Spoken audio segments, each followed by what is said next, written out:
Welcome back to another episode of Weiss Advice. I'm your host, as always, Yonah Weiss. Great to be here on another amazing podcast with the one and only Faraz Cheema. I don't know if you're the one and only. Probably in your community, there's probably in your family, there's more than one. But no, it's great to have you on the show. In the commercial real estate world, you are definitely well known, and I'm just Yeah. grateful for you to be joining me. Thank you for having me. Considering I've been on a hiatus from social, I told myself January 1st, like I will get back on it. It's just I've been so swamped in the office. Listen, it's good to take breaks and it's good to use social media for what it does. But obviously, if your work is very successful, even without social media, it's kind of hard to kind of enter that headspace that, oh, I also need this on top of that. So for listeners who don't really know who you are and maybe a little background of what you do, obviously multifaceted, been in the commercial real estate space for a long time, obviously as a family business as well, but on your own in many different capacities. So I'd love for you to give our listeners a brief background, if you would. Yeah, so basically been in commercial real estate now. Man, has it been like over 12 years now? I think it's almost coming up to 13 years now. Like you mentioned, originally from a family office, which I did not realize until getting more involved with the family office as of May of this year, since my dad turned 70.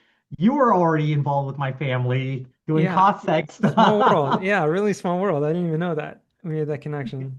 Yeah, so for people that don't know, I come from a family office background. Primarily, we were limited service hospitality, which what people don't know, it's not like the full bells and whistles like you'd get like from like a Ritz or like a Hilton or a Marriott. It's usually more of a, I just need somewhere to stay. It'll still have like a gym, a pool. That's why they're called like limited service. Right. But you don't need all the bells and whistles. Usually, we've been focusing on that. Retail, which our portfolio now is over 900,000 square feet. Multifamily, which we got in, I want to say 2018, and we've been more aggressive ever since COVID happened because my dad did not realize how sticky multifamily tenants are, even during a pandemic, and they'll still pay rent. Yep. We're at 200 units at that, and then first time ever, which was an acquisition last year. We're in an LP with three other partners. Tyson's Corner, 480,000 square foot office building. I would say we probably acquired it around 25% of the value, considering peak evaluation was 120, and we paid only 34 million for it. Wow. Um, no, but I wanted to get out of my dad's shadow. If you're from the DC area, Cheema, which is what my dad goes by, he doesn't go by his first name, which is Farhad. Um, for a long time, people knew whenever I handed out my business cards, people would see the last name and then they say, like, "Oh, are you related to so and so?" And I kind of like grunted, like, "Yeah, that's my dad." But I remember one time my dad tells me a story where I guess I kind of got out of his shadow when I started transacting more and more in the DC area to a point where I was probably doing around like 70 transactions a year before I came up to New York. He said he went to the Mercedes dealer to go get his car service. And for people that don't know on social, I'm also a big Mercedes guy. And his service advisor was taking down his info and he noticed the same last name and he's like, "Hey, are you related to Faraz?" So That's great. that's the first time, like when he tells me, like, "Yeah, somebody was asked if I was related to you." And it's happened more and more, with social media. Um, yeah, and even now, like when I'm in New York, my dad would still tell me stories like people from DC, would, like say you work with Bob, and yeah, like I hear all these compliments. And for people that don't know, when I refer to Bob, I mean Bob Knackle, which I don't know how to best explain Bob. I mean, some people call him like the Godfather of commercial real estate. I mean, what would you best describe Bob? That's actually not a bad reference. I think, you know, he's like the king, really. I go by the cost seg king. Like when I think of like the king of commercial real estate, especially in New York City. Like there's no one that even comes close to Yeah. the transactions and the volume that Bob has done over his career. So yeah, Bob Knackel, I'm sure our listeners are familiar with him. We actually had him on an episode about a year ago, and we had a great Seinfeld trivia as part of that as well, which he's an aficionado of. But yeah, Bob Knackel, tell me how you got involved. You probably want to take a few steps back before you get to how you got involved with Bob, because you've been as a broker in the commercial real estate space, right? You have several acronyms after your name. Yeah. And there's a few more to come. It's just I've been again swamped in the office. But yeah, funny enough, me and Bob started social media exactly the same time where we both got active, which was January 2023. I always like, at first, like, I would see his posts and stuff, and Hmm. then I remember like he would give all these tidbits and stories on like each transaction he did. Um, I really respected Bob when Bob did a post. I think it was in May of that year. And, he says like, I'm trying to help a young guy out in real estate. Um, you know, I'm trying my best to get him like, like a for him. And, the guy's asking him, why are you going out of your way to help me find a job?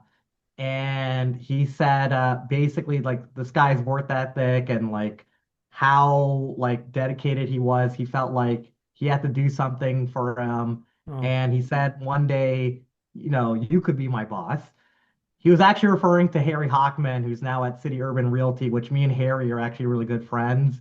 I did a post on Harry about like where he did like maybe over 1,400 cold calls in a week. what? And, yeah, yeah, no, no, he's like a grinder. But no, like I met Bob first at a CCC event in New York, then I saw him again at CREI Summit in Atlanta. Then, we just kept going to the same events. And then, of course, like when Bob got terminated from JLL, I had some people in my ear said, "Well, Faraz, you're not married, you don't have kids. Um, why don't you work for Bob? Like he's starting like because nobody knew where he was going."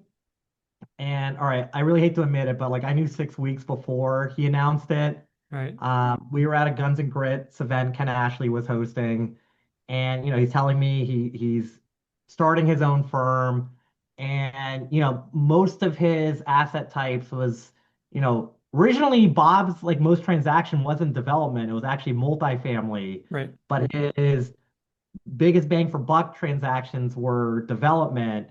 But if you looked at his, oh man, what is he now? 2,386, I think, on transactions. Only 154 of them were office transactions. Interesting. So I came from an office and industrial brokerage perspective, which again, I think I naturally fell into office and industrial because if I did retail or hospitality, the people in the community would be like, well, how do I know you're not cherry picking these deals before they go to market? Because of course my background Right. as like a retail and Sure. No, so there's always that like conflict of interest. Totally understand that yeah. viewpoint for sure. So no, I mean look, so I there's no industrial in Manhattan. He needed an office guy. He said, great, you're gonna learn everything about office in Manhattan, which I'm actually shocked how much I picked up in 3 months, where Bob had me research every single transaction since 2020. If it was an owner use, investor deal, redevelopment, conversion, who was the buyer, who was the seller, what was the loan on it. So I know my stats cold now. So, I mean, look, like just give you an example, because when Bob talks about, how well you should know your stats, like you should not use adjectives. You need to give actual facts.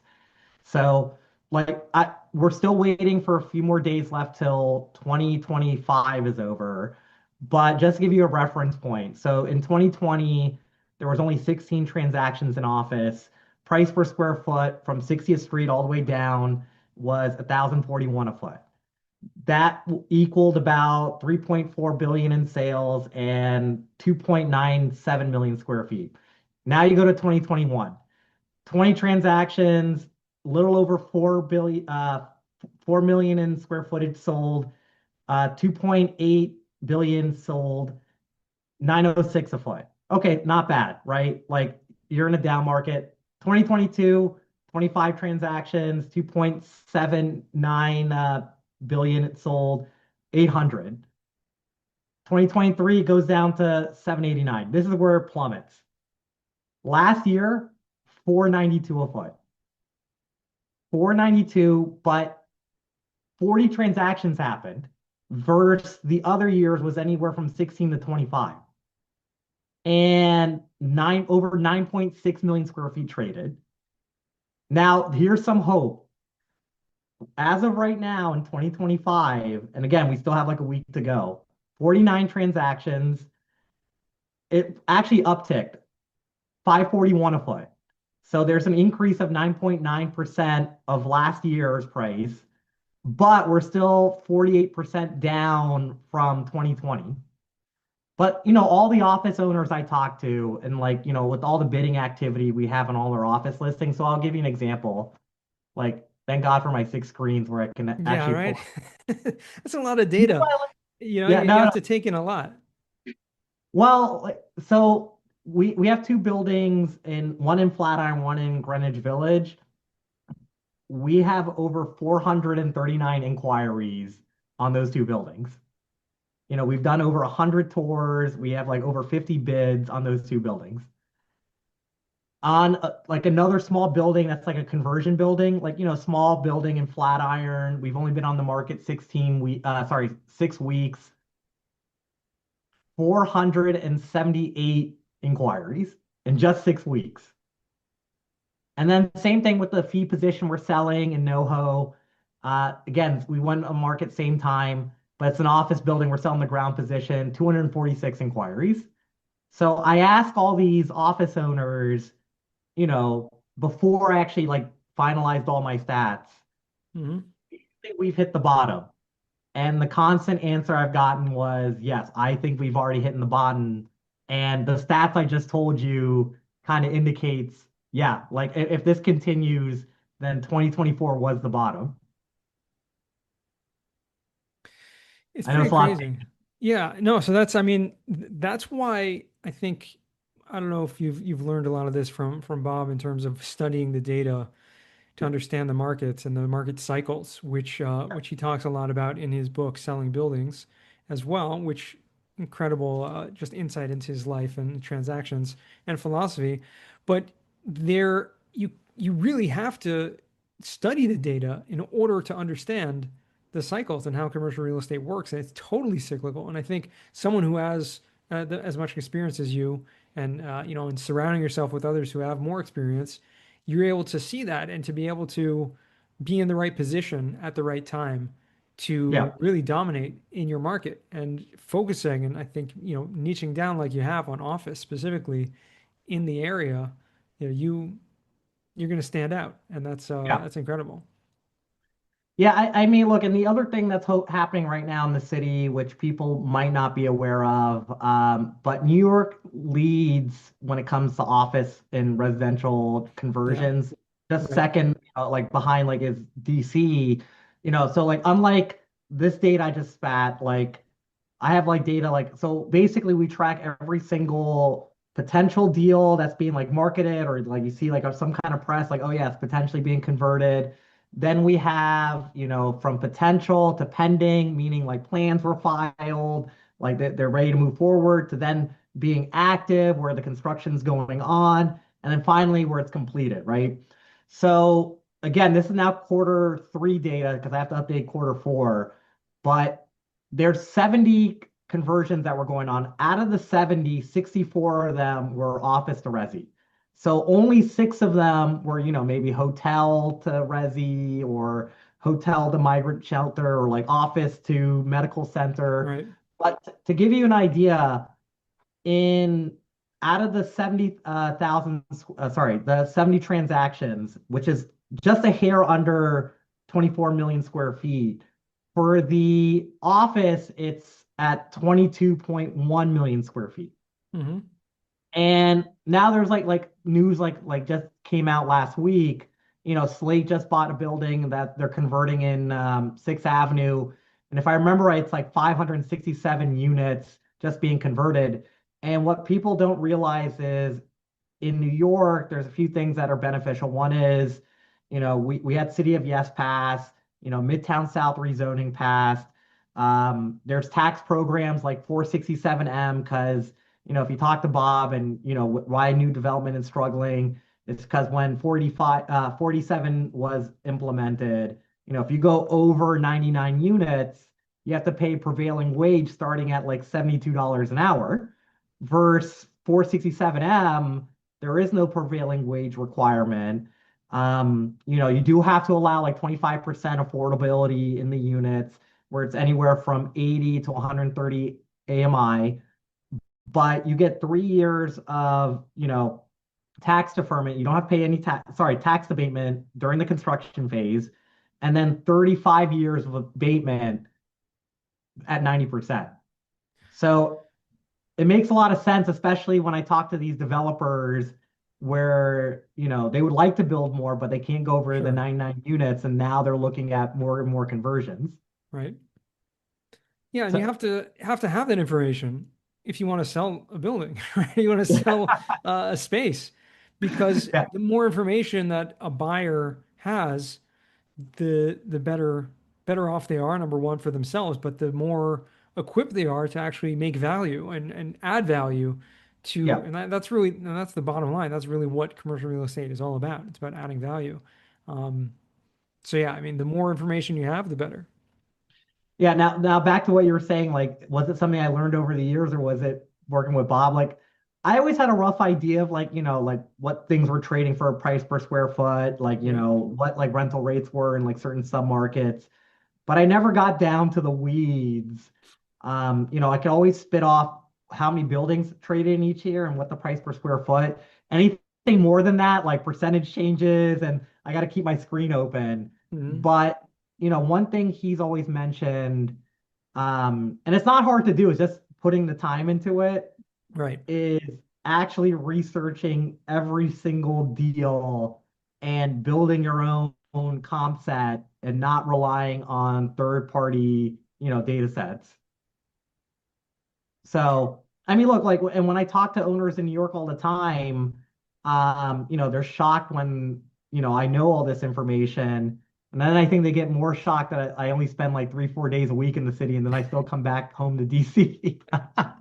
Which I don't think many people know that, but I know you know that because I send you emails still about the cost seg stuff. Yeah. Well, listen, it's amazing that you're able to do that, because not everyone is able to, live where they want, do what they do. And really, you're working with the family office simultaneously with running the brokerage. I know there are a Yeah. lot, not, working in the brokerage. I know there are a lot of people who try to balance two different, or seemingly, two different jobs, really, um, and working full time in both, really. I'd love to hear a little bit more just on how you manage your time and manage that, especially commuting, to Yeah. to New York every week. Yeah. So here's what I would say. So I'm sure you know this. So like before when I was in DC, probably every other week I was going to some kind of event around the country. Hmm. I had to cut back my travel to conference because I didn't realize until like a few people told me, like Faraz, I don't think you realize this, but you're technically traveling every week. It may not seem like it because you have an apartment in the city, you're there 3, 4 days a week, and then you come home as your downtime doing the family office stuff. But I think part of it was I had to like really prioritize like which travel I wanted to go. Two, I would say, that's probably why my social media, like probably like I had to take a break because like, I don't have a Mo Regalado. I do all my social media writing, but I came up with a good strategy for 2026. Um, no, and like, look, like time is one of those things where you only have a finite amount that Right. you Of don't get back, you know, course. and, I always want to make time for my family. I always want to make time like for like both the work. and I had to figure out like what do I need to cut. I thought at the time like it's, the unnecessary travel that I don't see really an ROI Yeah. and social media. Because like one of the things we do at the brokerage, which Bob emphasizes, is we constantly cold call. Hmm. And I can speak this also like as a principal side that we don't really see, on the brokerage. So, when I'm downloading OMs like for assets in DC, I may inquire on a pricing, I may like give a phone call or anything, but there's not really much follow-up. I think most brokers are like, let's just put it up and let's see what sticks on the wall and what offers we get. The reason we get so much feedback, we're implementing a few things. One, if we send out like an email campaign and you inquire a question about it, we're going to harass you until we get an answer, to the point where like you toured it, then you put a bid, or if you gave us a reason no, but you have to tell us why it was a no. Was it the location? Was it the pricing? Was it like I'm just not developing in that area right now? So that's one way. Two, we always have our prospect list. So I'm always calling on my top 100, 300 prospects, constantly keeping them in the loop. Third, it might be like they're getting it from like Crexy or CoStar and any inquiry, same thing. And we keep them all in an activity log. And our goal is we will constantly contact you until you give us an answer. And not only that, we're also cold calling people that we think like, like buyers have transacted in the area, all the neighbors around this property. And look, when you go to an owner and we're providing weekly reports and you're showing like, hey, like we have, I'll give you this example. Like, so on the one building, we only had like 6 weeks on the market. We had over 278 people inquiry. We're down to like only 86 that are still interested. And then in our activity log, we literally say why they're not interested in each deal. Or if you inquire and we try calling you, emailing you, texting you like 3 or 4 times and you don't answer, what Bob is trying to do is like do an internal buyer rating score. So if people ask, oh, why is my buyer score low? I'm like, because you inquired on this property, you didn't get back to us. Like, if you want us to give you a deal, just give us an answer why you're not interested. But I've never seen any other brokerage, again, because I can speak this on the principal side, that have gone that aggressive in like getting feedback to like get the best results for the clients. That being said, that takes up a lot of my day. So again, I think it's and I have to time block. If you don't really time block your schedule, you can get into a whole mess. Sure. And then look, like anybody who has the means to do it, I would say outsource any function of your business as soon as possible. Like Hmm. once you have the money. Like I would say get an assistant as soon as possible, like answering your email, sending like OMs or CAs and stuff. If you're at a more boutique shop and you need like an analyst, like, one of the interns I have, um, he's at a big shop now, but like he always offers me like, hey, if you want me to do your analyst work, I'll give you this rate. That saves me hours and hours of my week. Like just outsourcing, because there's certain things you can only do, but then the rest, you got to figure out a way to outsource because you can't do everything yourself. So Yeah. that I think answers the time question. Yeah, well, I mean, and it seems like you've obviously created a system, like you said, the time blocking and everything that you're doing, that you're able to manage it. I think for a lot of people, it would be like almost unfathomable to be able to handle that much. You do, but systems, like you said, systems and outsourcing and having things in place really changes the game like 100% of the time because I don't know if you've familiar with the book Who Not How by Dan Sullivan, but that's really the principle. Like there are things that you're good at that you enjoy doing, and there are things that you're okay at or you're good at, but you don't enjoy doing.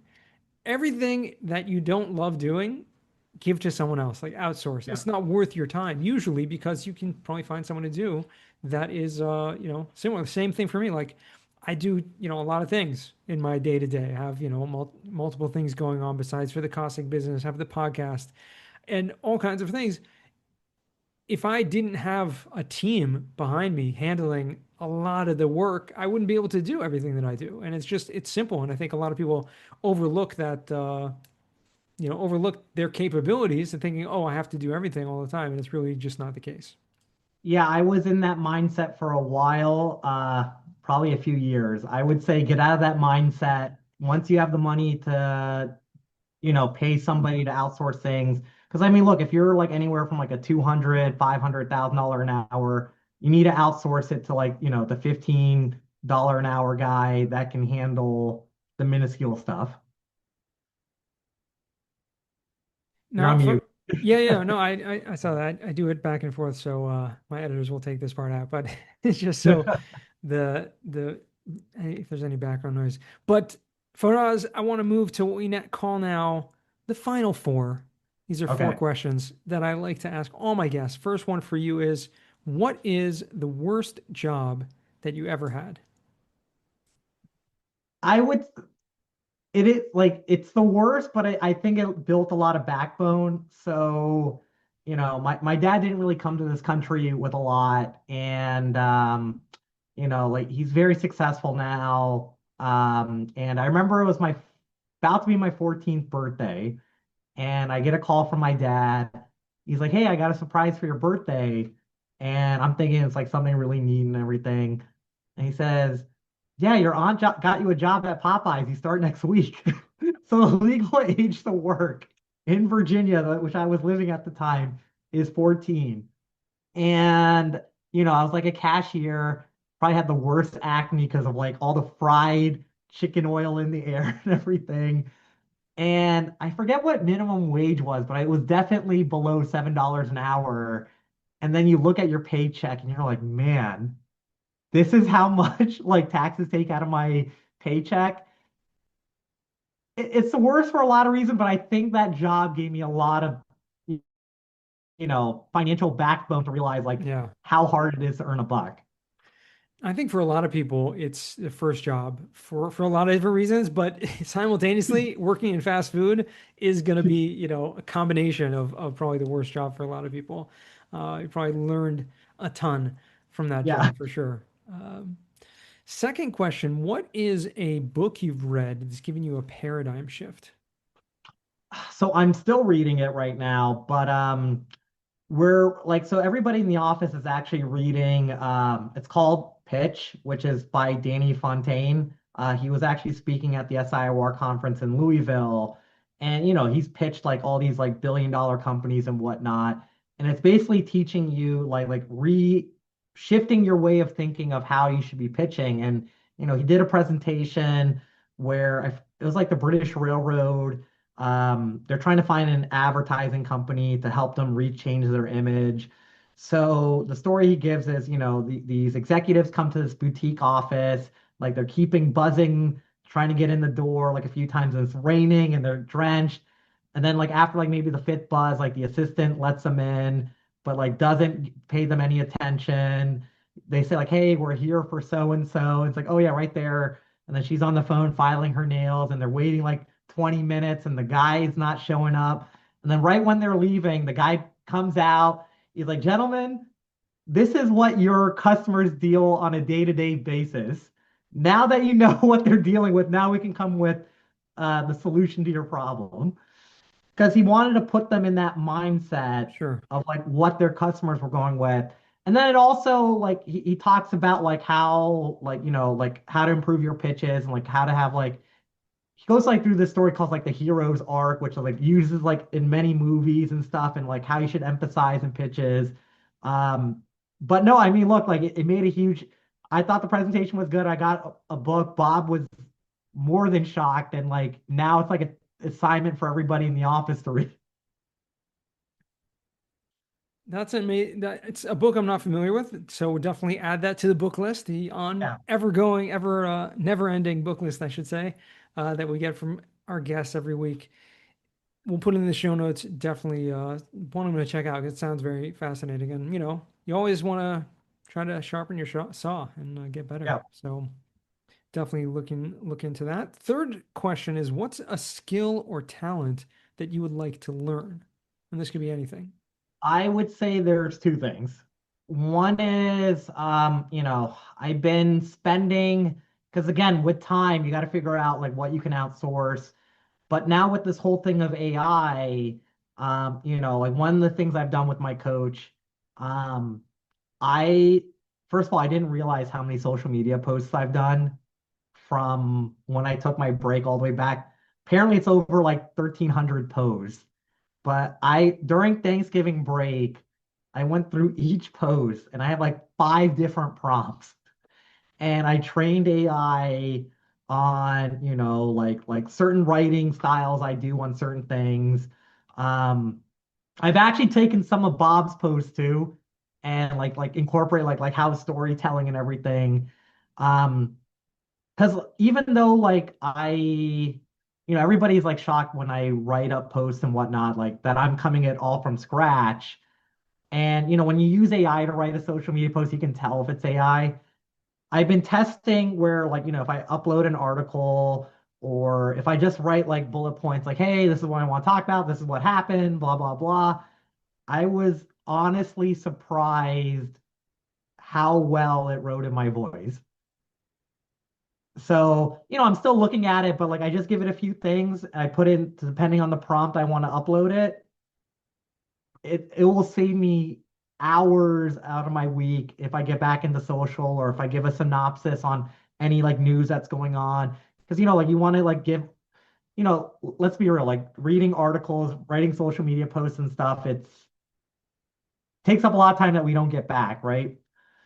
So if we can incorporate things like AI that, we don't have to keep outsourcing, get like, a journalist major or whatever, like writing up like newsletters or whatnot, and you've already have the data set there, I think that like will make our business better. Plus you hear from everybody. If you're not incorporating AI, it's not that AI is going to replace you. It's going to be somebody who knows AI will probably replace you versus you not knowing Right. AI. For sure. So that's one. And then two, um, I would say my public speaking. I mean, some people say like I'm genuine as it is, but like, my dad would tell me I know it sometimes too, like my public speaking could use some work. Um, I would say those are the two skills I'd want to work on and learn.